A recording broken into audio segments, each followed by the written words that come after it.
Ο κρυμμένος χάρτης της επιθυμίας.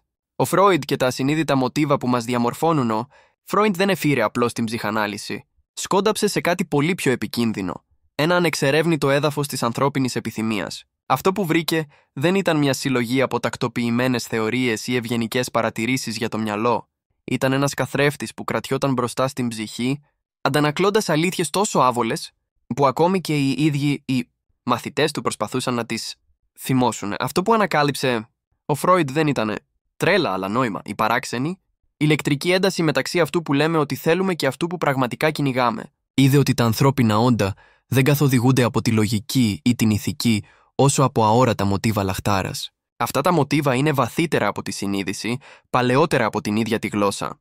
Δεν διδάσκονται. Κληρονομούνται, ψιθυρίζονται μέσα από αιώνες ενστίκτου, διαμορφώνοντας τον τρόπο που αγαπάμε, φοβόμαστε και αναζητούμε σύνδεση. Όταν ο Φρόιντ ξεκίνησε τις εξερευνήσεις του στο ασυνείδητο, περίμενε να βρει καταπιεσμένες αναμνήσεις ή ηθικές συγκρούσεις. Αυτό που βρήκε ανταυτού ήταν η επιθυμία, ομή, απρόβλεπτη και ατελείωτα περίπλοκη. Είδε ότι η έλξη δεν ήταν ποτέ τυχαία. Κάτω από κάθε πράξη στοργής, πίσω από κάθε σιωπή, κάθε ματιά, υπήρχε μια ανταλλαγή ενέργειας, μια λεπτή διαπραγμάτευση, δύναμης και ευαλωτότητας. Συνειδητοποίησε ότι η επιθυμία δεν αφορούσε απλώς την ευχαρίστηση. Ήταν μια μορφή επικοινωνίας, ένα είδος στρατηγικής που χρησιμοποιεί το μυαλό για να εκφράσει αυτό που οι λέξεις δεν μπορούν. Στην αγάπη οι άνθρωποι σπάνια αναζητούν ηρεμία. Αναζητούν συντονισμό. Κάποιον που δονείται στην ίδια συχνότητα με το εσωτερικό τους χάος. Για τον Φρόιντ, αυτή ήταν η πιο ανησυχητική αλήθεια. Ο συνειδητός εαυτός πιστεύει ότι αναζητά την ευτυχία, ενώ ο ασυνείδητος εαυτός αναζητά ένταση, αντίθεση και μεταμόρφωση. Νομίζουμε ότι θέλουμε σταθερότητα, αλλά αυτό που λαχταράμε, κρυφά, είναι ο παλμός της αβεβαιότητας. Ο ρυθμός της ελπίδας και του φόβου που μας κάνει να νιώθουμε ζωντανοί. Γι' αυτό οι άνθρωποι συχνά ερωτεύονται εκείνους που τους προκαλούν, τους απογοητεύουν ή τους μπερδεύουν. Δεν είναι ότι απολαμβάνουμε τον πόνο, είναι ότι η συναισθηματική ένταση μας υπενθυμίζει ότι υπάρχουμε. Η προβλεψιμότητα καταπράουνει, αλλά και μουδιάζει. Το χάος αντίθετα ξυπνάει. Ο Φρόιντ παρατήρησε ότι το μυαλό συνδέει την ένταση με τη σημασία. Θυμόμαστε τις στιγμές που μας συγκλονίζουν, όχι αυτές που μας παρηγορούν. Η καταιγίδα αφήνει πάντα ένα ισχυρότερο αποτύπωμα από την ηρεμία. Το ονόμασε αυτό το παράδοξο της επιθυμίας, ότι η αγάπη δεν γεννιέται από την ειρήνη αλλά από την πολικότητα. Ευδοκιμεί στην ένταση μεταξύ εγκύτητας και απόστασης, μεταξύ γνώσης και μη γνώσης. Η έλξη εξασθενεί όταν όλα γίνονται σίγουρα. Για να διατηρηθεί, το μυστήριο πρέπει να παραμείνει. Ο Φρόιντ είδε αυτό το μοτίβο να επαναλαμβάνεται παντού, στις σχέσεις, στην τέχνη, στην πίστη. Τα μεγαλύτερα πάθη της ανθρωπότητας περιστρέφονται γύρω από μια αλήθεια. Δεν μας ελκύει αυτό που είναι ασφαλές, αλλά αυτό που νιώθει ζωντανό. Ο καλλιτέχνης δημιουργεί όχι για να επιλύσει, αλλά για να παλέψει με τη λαχτάρα του. Ο εραστής δεν αναζητά την ικανοποίηση, αλλά την κοινωνία. Ακόμα και ο αναζητητής της αλήθειας κυνηγά ένα ιδανικό που θα διαφεύγει για πάντα της τελικής κατανόησης. Τα γραπτά του, Φρόιντ για αυτά τα ένστικτα συχνά, παρερμηνεύονταν ως κοινικά. Αλλά δεν καταδίκαζε την ανθρώπινη επιθυμία, αποκάλυπτε τη δομή της. Πίστευε ότι κατανοώντας αυτές τις ασυνείδητες δυνάμεις, θα μπορούσαμε να απελευθερωθούμε από την τυραννία τους.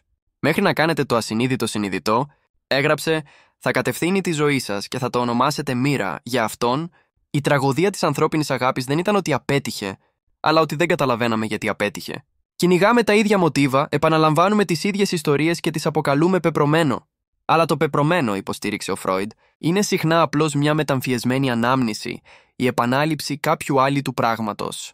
Μας ελκύουν άνθρωποι που αντικατοπτρίζουν τις ημιτελείς συγκρούσεις μας, επειδή το μυαλό δεν αναζητά ευχαρίστηση, αλλά ολοκλήρωση η σύγχρονη νευροεπιστήμη, περισσότερο από έναν αιώνα αργότερα, συνεχίζει να επιβεβαιώνει αυτό που ο Φρόιντ μόνο διαισθανόταν.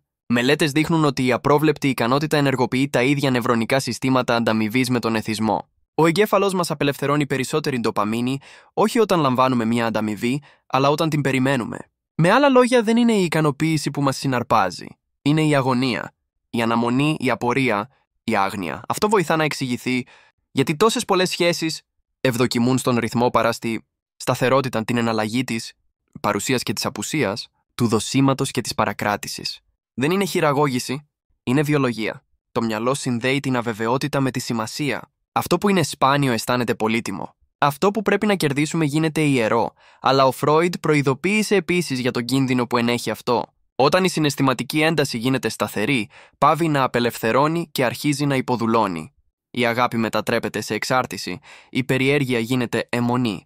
Τα ίδια κυκλώματα που μας επιτρέπουν να συνδεθούμε μπορούν επίσης να μας παγιδεύσουν. Αυτό που ξεκινά ως επιθυμία για ένα άλλο άτομο μπορεί να μετατραπεί σε λαχτάρα για μια συγκεκριμένη συναισθηματική κατάσταση, το υψηλό πάθος, την ορμή της επιβεβαίωσης, τον πόνο της απώλειας. Σε ένα από τα λιγότερο γνωστά σημειώματά του, ο Φρόιντ περιέγραψε αυτόν τον μετασχηματισμό ως τη μετατροπή της στοργής σε ταυτότητα. Δεν αγαπάμε απλώς κάποιον, εμείς γίνουμε το άτομο που είμαστε όταν τους αγαπάμε. Γι' αυτό η ερωτική απογοήτευση μοιάζει με ένα είδος θανάτου, την απώλεια του εαυτού που κατοικούσαμε σε εκείνη την ιστορία. Αυτή η διορατικότητα ήταν ίσως η πιο στοιχειωτική συμβολή του Φρόιντ. Κατάλαβε ότι η αγάπη αναδιαμορφώνει τη συνείδηση. Επανασυνδέει την αντίληψη, θολώνει τα όρια μεταξύ του εαυτού και του άλλου. Όσο πιο συναισθηματικά φορτισμένη είναι η εμπειρία, τόσο βαθύτερο το αποτύπωμα που αφήνει στην ψυχή μας. Κάθε ισχυρός δεσμός, έγραψε, περιέχει τόσο δημιουργία όσο και καταστροφή.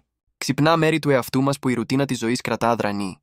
Αλλά μπορεί επίσης να μας καταναλώσει, αν ξεχάσουμε ότι αυτό που αγαπάμε σε κάποιον, άλλο είναι συχνά η αντανάκλαση του δικού μας δυναμικού. Η αγάπη, κατά την άποψη του Φρόιντ, δεν αφορούσε την ιδιοκτησία ή την υποταγή. Αφορούσε την αναγνώριση, τη στιγμή που βλέπουμε τον εαυτό μας πιο έντονα μέσα από τον καθρέφτη του, βλέμματος κάποιου άλλου. Αυτή η αναγνώριση είναι ταυτόχρονα συναρπαστική και τρομακτική. Είναι αυτό που δίνει στην οικειότητα τη δύναμή της. Όταν κάποιος σε βλέπει πραγματικά, όχι τη μάσκα σου, όχι την ιστορία σου, αλλά τον ακατέργαστο, αφιλτράριστο εαυτό από κάτω, κάτι αρχαίο ξυπνάει. Είναι η ίδια παρόρμηση που κινεί την τέχνη και την πνευματικότητα, η λαχτάρα να γίνουμε μάρτυρες, να γίνουμε γνωστοί. Κι όμως επειδή μας εκθέτει, τις αντιστεκόμαστε. Ο Φρόιντ έγραψε κάποτε ότι ο πολιτισμός βασίζεται στην καταστολή του ενστίκτου. Για να λειτουργήσει, καταπιέζουμε το χάος. Αλλά αυτό το χάος δεν εξαφανίζεται ποτέ. Διαρρέει μέσα από τα όνειρα, μέσα από τα γλωσσικά ολισθήματα, μέσα από τα παράξενα μοτίβα του ποιον αγαπάμε και γιατί. Κάθε έλξη, κάθε στενοχώρια είναι η προσπάθεια του ασυνείδητου να ολοκληρώσει μια πρόταση που το συνειδητό μυαλό έχει ξεχάσει πώς να πει. Ίσως, λοιπόν, το ερώτημα δεν είναι γιατί. Επαναλαμβάνουμε επώδυνα μοτίβα, αλλά τι προσπαθούν να μας διδάξουν αυτά τα μοτίβα. Ίσως η επιθυμία δεν είναι ένα ελάττωμα που πρέπει να τυθασευτεί, αλλά ένας χάρτης που πρέπει να διαβαστεί, μια γλώσσα μέσω της οποίας το ασυνείδητο επικοινωνεί. Τις βαθύτερες αλήθειές του. Όταν αγαπάμε, δεν αναζητούμε απλώς ένα άλλο άτομο. Επιδιώκουμε την ολότητα. Τα χαμένα θραύσματα του εαυτού μας που είναι διάσπαρτα στη μνήμη και τον χρόνο. Και το ταξίδι μέσα από την αγάπη, με όλη την ομορφιά και τη σύγχυσή της, είναι η διαδικασία της ανάκτησής τους. Υπό αυτή την έννοια, ο χάρτης της επιθυμίας του Φρόιντ δεν αφορούσε ποτέ τον έλεγχο ή την κατάκτηση. Ήταν ένας οδηγός προς την αυτογνωσία. Πίστευε ότι εντοπίζοντας τις επιθυμίες μας στην πηγή τους, θα μπορούσαμε να ανακαλύψουμε ποιοι πραγματικά είμαστε κάτω από τα επίπεδα των κοινωνικών προσδοκιών και της ηθικής, εξαρτημένης μάθησης. Η σύγχρονη ψυχολογία πλέον απηχεί αυτή την αντίληψη. Η θεωρία της προσκόλλησης, η επιστήμη της συμπεριφοράς και η νευροεπιστήμη περιγράφουν όλες αυτό που είδε ο Φρόιντ μέσω της διαίσθησης. Ότι η αγάπη δεν είναι τυχαία. Ακολουθεί νόμους τόσο παλιούς όσο και το ίδιο το νευρικό σύστημα. Μας ελκύουν μοτίβα που μας προκαλούν και μας ολοκληρώνουν. Αναπτυσσόμαστε μέσα από την τριβή, όχι από την άνεση. Το να το κατανοήσουμε αυτό δεν σημαίνει ότι γινόμαστε κοινικοί. Σημαίνει ότι γινόμαστε συνειδητοί. Σημαίνει ότι βλέπουμε ότι η επιθυμία, παρά το χάος της, είναι ένας δάσκαλος, μερικές φορές σκληρός, αλλά πάντα ειλικρινής.